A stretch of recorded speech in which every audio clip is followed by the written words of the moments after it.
welcome to the Badass Breastfeeding Podcast. This is Dianne, your lactation consultant and maternal child health expert and mother to Nathan, who is now 26. He had a birthday last week. Happy birthday, Nathan! Happy birthday! And happy birthing day to you. Oh, thank you. And the twins are going to be 24 in November, so they're still 23. If you can do math, they're 23.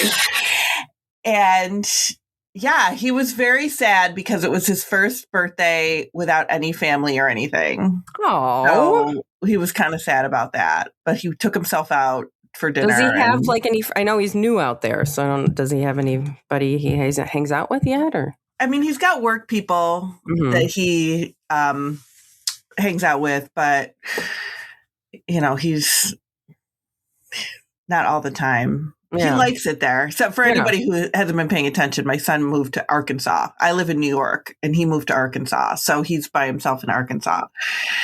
And if anybody's in Arkansas, look for him in Little Rock. He works for the Travelers. So hang out with him. Go hang out with him so that he doesn't have to be all by himself on his birthday. But yeah, so that's me. Well, I'm Abby, the Badass Breastfeeder, and I have Exley is 12 and a football player.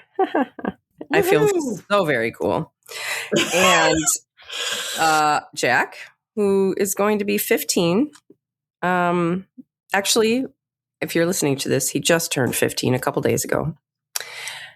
And I had something that I was going to say, and I can't remember. Anyway, I have a social work background. That's me. But also, it's World Breastfeeding Week. Oh, yeah. So I always forget because we record like a week ahead. I know. So good for you that you know what's going on. I was on it this year. I was like, I'm going to remember to talk about it each week because each week is something different. And so the first week is World Breastfeeding Week, which is just the kind of the whole month is Breastfeeding Awareness Month. The first week is World Breastfeeding Week. And there's a theme, but I don't know what it is. I don't remember. I don't remember. I'll figure it out. But today's episode is brought to you by Original Sprout, who make the vegan, cruelty-free hair and bathroom products that we love. And brought to you today as well by Cake Maternity. Get some beautiful stuff, everybody. Yes, they make the pumping nursing bras that fit pretty much everyone and are beautiful. And we will hear more from our sponsors later, but you can head to Badass Breastfeeding Podcast at badassbreastfeedingpodcast.com. You'll find our sponsors. If you ever need anything, see if you can give them your business because they make this podcast possible. While you're there, scroll down and enter your email address and we'll send episodes straight to your inbox every week. And we are on Patreon and we would love to see you over in that community. It is private, judgment-free, and you will have access to breastfeeding support from Dianne and I, from members, and it's also home to our Revolution Parenting podcast. This is the only place that you can access Revolution Parenting, where we talk about all things parenting. And your membership there helps fund the evidence-based, no-nonsense support that you hear here on this podcast and over there. So head to the top link in the show notes under this episode, wherever you're listening from, and pick a tier that's right for you. We're also still hosting our ongoing giveaway for people who leave reviews around the internet. Leave a review, stars, whatever. If you can't do that or you've already done that, just share it on your socials. Share it with people. We're just trying to get the word out. Take a screenshot. Send that over to badassbreastfeedingpodcast@gmail.com. And we'll send you a goodie bag. And we'll also send you a goodie bag if you send a breastfeeding photo that you wouldn't mind me sharing on social media. You can send it to the same address, badassbreastfeedingpodcast@gmail.com. Also send us your shipping address and we'll send you one of those goodie bags. Now Dianne has our review of the week. I do have our review of the week, and it says, "You all are amazing. My favorite episodes so far have been those on low supply and oversupply. And anytime you mention that breastfeeding babies don't really need more than about 4 ounces of breast milk in a bottle. I thought I was struggling with low supply because I couldn't keep up with the daycare bottle, but it just turned out I was sending too much milk. We were sending 4 6-ounce bottles for the day. That's a lot, everybody. That's a lot. We went through all of my freezer stash to maintain the 6 ounces. We recently cut that back to 4 to 4.5 ounces each bottle and also send purees, and baby boy, 8 months old, is doing just fine. I'm able to produce and pump enough to the amount of stress I was feeling was just lifted. I've learned so much from you two and can't thank you enough for your insight, knowledge, and dedication to sharing this needed info. Much love to all the badass breastfeeders and all the badass mamas out there." That is one of my most favorite topics is the pumping, the pace, or the hands-on pumping and the pace bottle feeding, and this circle of death that people get into trying to keep up with how much milk their baby is drinking by the bottle and being overfed.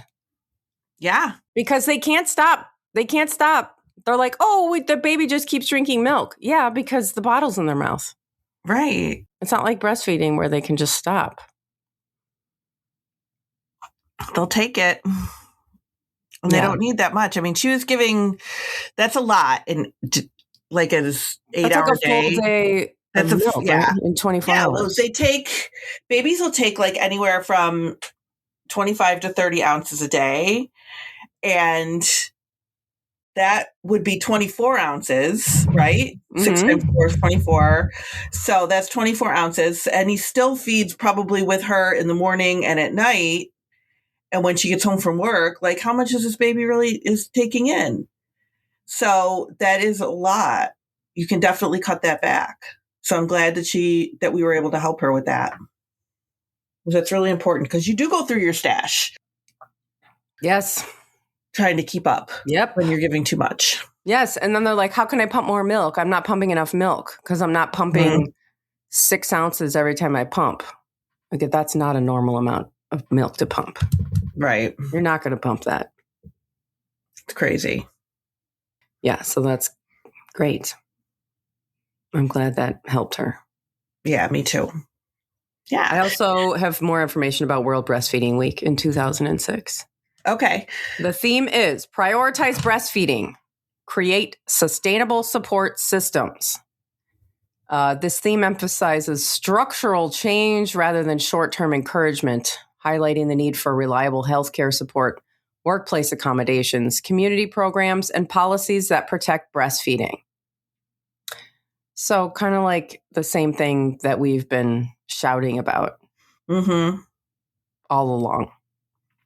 Yeah, they're just bringing it to a different level. Continuously being neglected by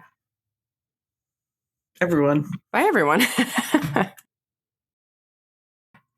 Yep. So today we are going to talk about sleepy newborns and how to get them to feed and why they're sleepy and what to do about them. And it's been a little while since we talked about this, but then Abby also said that somebody was questioning her about this yesterday, right? Yes. Was it yesterday? Yes. Oh, yeah. It was kind of an ongoing conversation that I have with somebody in Instagram. And she was talking about how feeding on the concept of feeding on demand was confusing her a little bit, because first she asked if she should be waking her 6-month-old baby, which I said, absolutely do not wake that baby.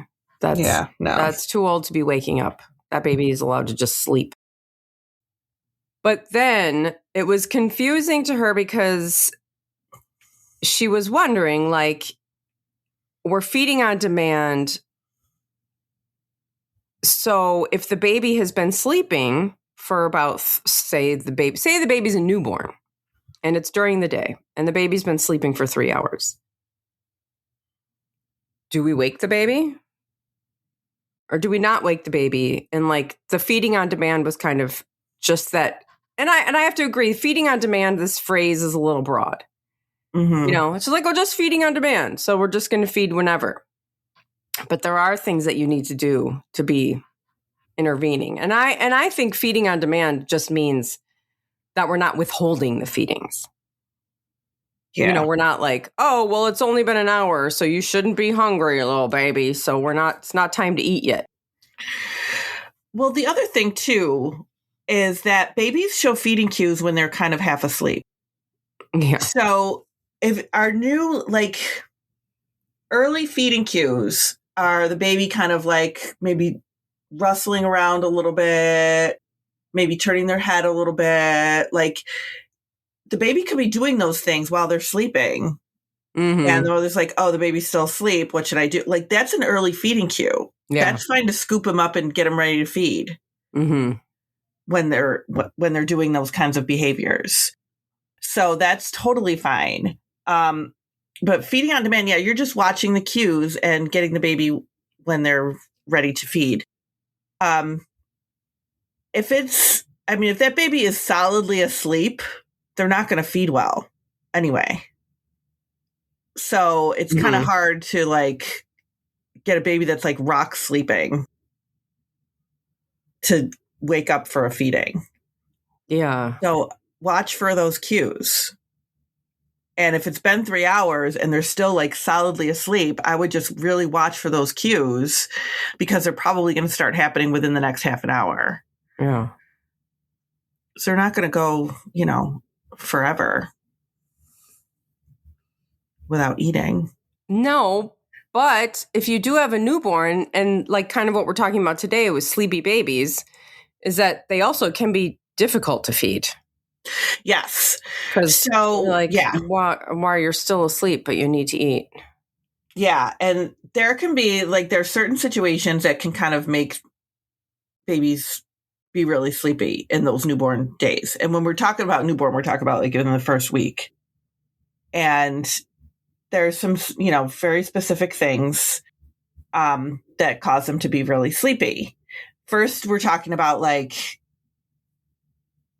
that transition after birth, because birth is hard and physically demanding on them and on you, and they're tired. So sometimes it can be hard, and they're just trying to get acclimated to life outside the uterus too. So that can be a little bit hard to wake a baby for feeding during those, during that newborn phase if you're still in the hospital.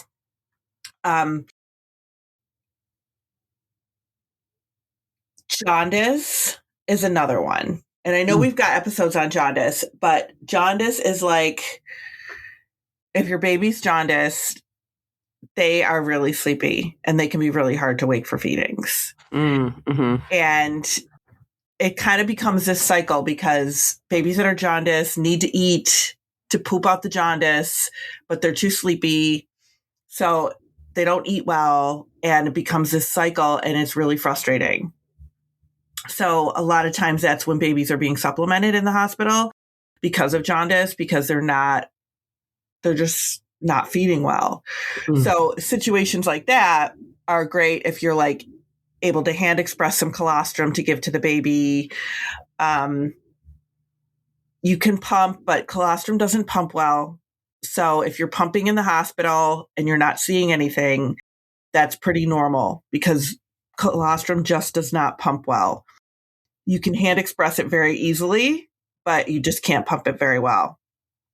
So you don't get frustrated if you're pumping in the hospital and you're like, nothing's happening. I don't see anything. Because that's when people figure that they don't have any milk. Yeah. Because they're trying to pump it in the hospital. And it's like, it just doesn't work like that. It just doesn't work well.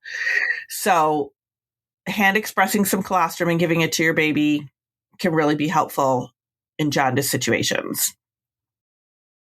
If they have low blood sugar, and low blood sugar can happen with certain babies, it depends on the situation of the baby. They could be if they're like small for gestational age or large for gestational age, if they are born of a mother that had gestational diabetes or diabetes.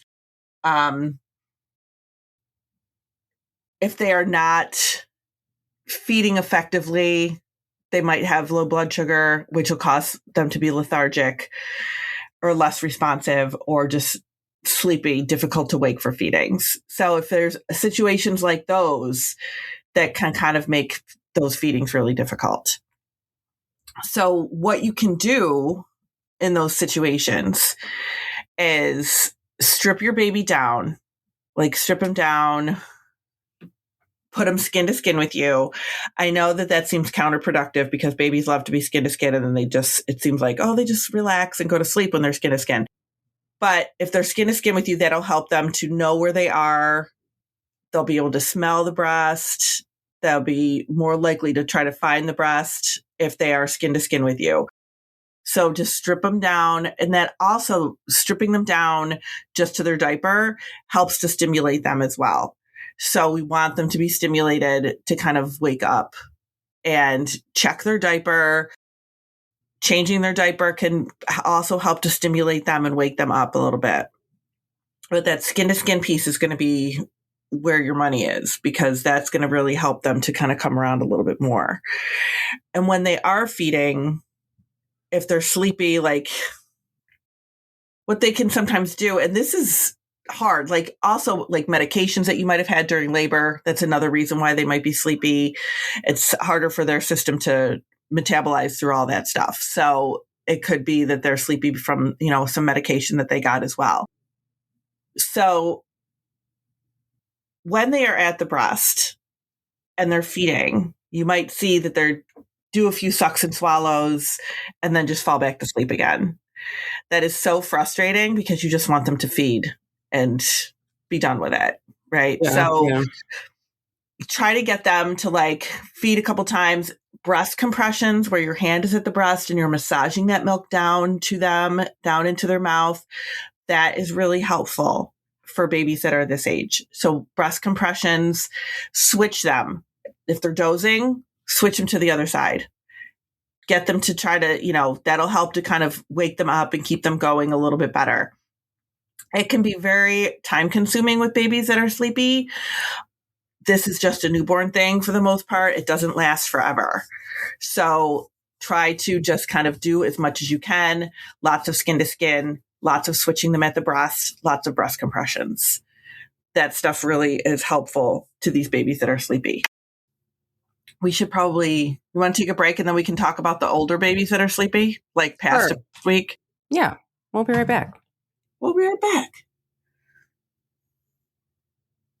Today's episode is brought to you by Cake Maternity. Cake Maternity is a designer of comfortable, functional, and beautiful maternity and nursing bras.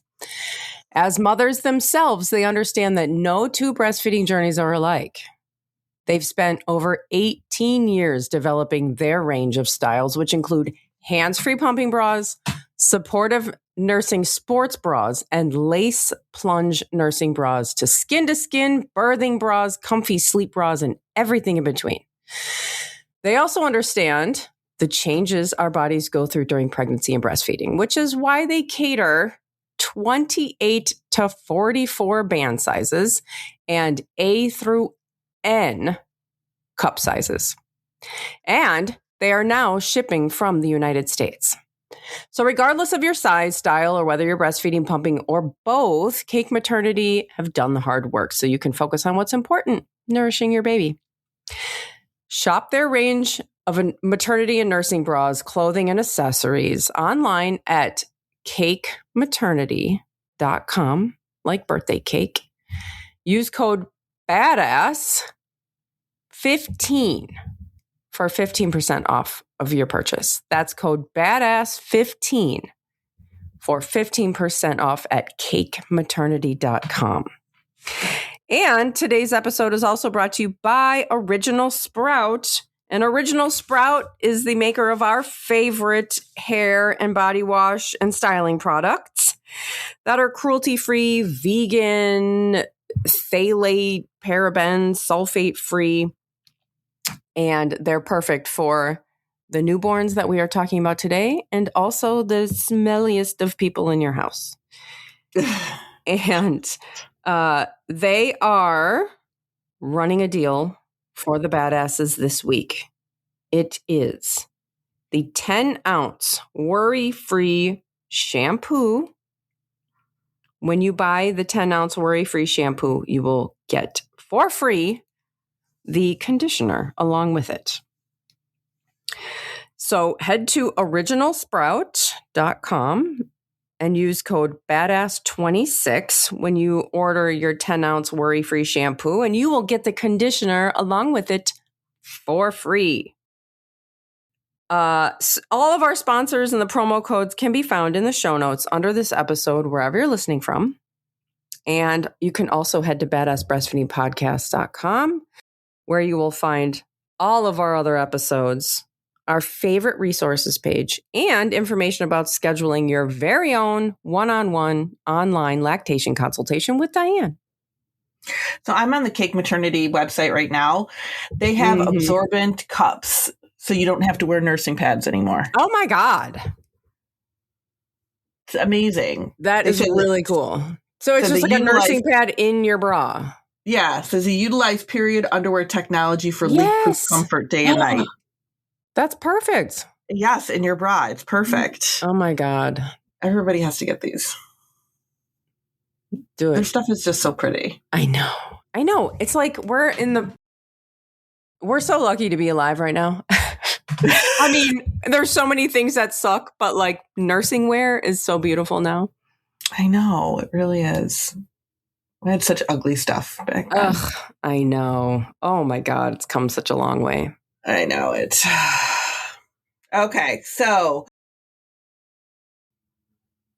babies like the ones that she was talking about. So once you're home and your baby is still sleepy, we are still doing the things that we were doing before. We're still going to strip them down. We're still going to change their diaper. We're still going to hold them skin to skin. And that is going to help them. We're still going to switch them because that is going to help them to kind of stay awake a little bit. Now, she was saying that in that message, like, what do you do if your newborn is sleeping past 3 hours? Do you wake them up? I personally, if my baby, like I said earlier, watch for those early cues. See if your baby's doing any of those early cues. If they are, scoop them up, get their diaper changed, get them ready for feeding. If they are not doing any of those early cues, I would let them go another few minutes and see and just kind of watch them and see if you're seeing any of those cues. If you're getting close to that 4-hour mark and they're still like dead asleep, not showing any feeding cues, I would maybe start to stir them a little bit and get them waking up. So yes, we want people to feed on demand because that is what is best for your baby, is feeding on demand. It's best for your milk supply. It's best for your baby. Babies tend to kind of, even when you are feeding on demand, babies tend to get into a little bit of a routine where it seems like they're scheduled, but they're not really, but it's just their routine. So you're not like all over the place forever, but that doesn't mean you can't wake them if they've gone a long time and you just need them to be fed. Like, that's okay to kind of do that too. Just because we say, oh, feed on demand, that doesn't mean that you can't wake them up sometimes. Yeah. Right. Like, that's okay. If you're concerned, if you're like, well, it's been a few hours. Like, I remember feeding I fed on demand. I didn't know really any other difference. I just kind of fed them when they needed to be fed. But there were situations where, like, if I had to leave the house and I wanted them to eat before I left, I would make them eat and then go do what I needed to do. And that would kind of like, it would alter our routine a little bit, but it was fine. You just gotta keep going. And it doesn't mean you don't have to be so strict with what you're doing, I guess is what I'm saying. Yeah. And I mean, there's like, it's so confusing in the newborn days and weeks, because there's not like a routine yet. Right. And so you're just kind of like, I don't know what I'm doing. I don't know when this is supposed to happen. And that's totally normal to feel that way, because it is very much like, it's like the snow globe has just been shaken. And like chaotic. everything will like fall into place and there will be more of a routine eventually. But it's totally normal for it not to be that way right now. And be like, oh, the baby's sleeping. That's really weird. They're not normally sleeping right now. And should they eat? Should I wake them up? You know, and it's okay to just sort of intervene when you need to. It's not, you're not messing it up. And I know that could be really hard. Like there's a lot of people, and I've had a lot of clients where you want that structure. Yeah. And that structure. That's why people love that feeding on the schedule thing. Yeah. Because it's structured. Yeah. But babies aren't structured. Like that's the only problem with it. Like, yeah, feeding on a schedule, sure, that's great because you know exactly when to feed them. But babies don't tend to work like that. So it can be really frustrating if you're somebody who likes that routine and likes to have a routine and likes to know, like, when am I doing what and how am I doing it? If your baby is like super sleepy, you want them to wake up for a feeding, I would get them up, undress them, put them skin to skin with you, and let them kind of start to come around. They will come around and they will start feeding. But it's okay. Like, it's okay. It doesn't have to be so structured all the time. You can definitely change up what you're doing based on what your baby's doing. Because you're still just following your baby. Really, when you think about it, you're just kind of following them. They have sleepier days. They have those immature circadian rhythms that do not establish a sleep pattern. Yeah. In the beginning. So they sleep. I think I read something last night that said that newborns might sleep 14 to 17 hours in a 24-hour period, but short bursts of sleep. So it's kind of funny because people are like, oh my God, newborns sleep all the time, yet parents don't get any sleep. Right. So it's like, how does this work? It doesn't seem to balance well. Yeah. And it's just because those babies only sleep like for a couple hours at a time. And then they're up and then they're feeding. And then if that, yeah, exactly. But they do sleep for long, they do sleep a good part of your day. Yeah. But those circadian rhythms don't kick in for quite a while, a couple of months. And then they're, so they're kind of up all over the place and sleeping all over the place. One of the pediatricians I used to work with used to say, like, have them napping in the open space, like in your family space. Like, don't go put them in their room at 1:00 in the afternoon for a nap. Keep them where it's open and it's bright and it's, I don't want to say noisy, but you're still moving around. Like, you want them in the open areas so that they can hear and wake up. You don't want to like close them away in a room where they think it's nighttime all the time. Yeah. I know. We did that with Jack. We were constantly like tiptoeing around the whole time. And then by the time Exley was born, people were like, come walking into tiptoeing into the house. And I'm like, come on in. Yeah. How you doing? Don't worry about it. He's fine. Yeah. They're like, huh? I'm like, yeah, well, I'm not quiet anymore. No. Like, don't tiptoe around your baby. Vacuum. Do whatever you need to do. Let the dog in. Yeah. Let it bark. Like, whatever. Like, have your baby in the living space during the daytime so that they're not sleeping for hours and hours and hours at a time. And you can get them up for feeds. But watching for those early cues is going to be important. So let's review what the cues are really quick. So early cues are when your baby is just kind of, like I said, they're just kind of like starting to rustle a little bit, maybe moving their head a little bit. You might see a little bit of mouth movement. That is an early cue. And it really might look like they're still asleep. And they are, but it's them starting to come out of that sleep and ready to eat. So it's okay to pick them up at that time. Now, they're mid cues where they're kind of like, all right, now I really kind of am feeling like I want to eat. That is them like maybe putting their hand up to their mouth a little bit, still doing some rustling around, licking their lips, like really starting to get more movement in. Their late feeding cues are them crying, sucking on their hands. Like at that point, you've really kind of missed the first set of cues if you get to them when they're crying. So like middle of the night when everybody's sleeping, you might get them at like mid cue or they might start crying.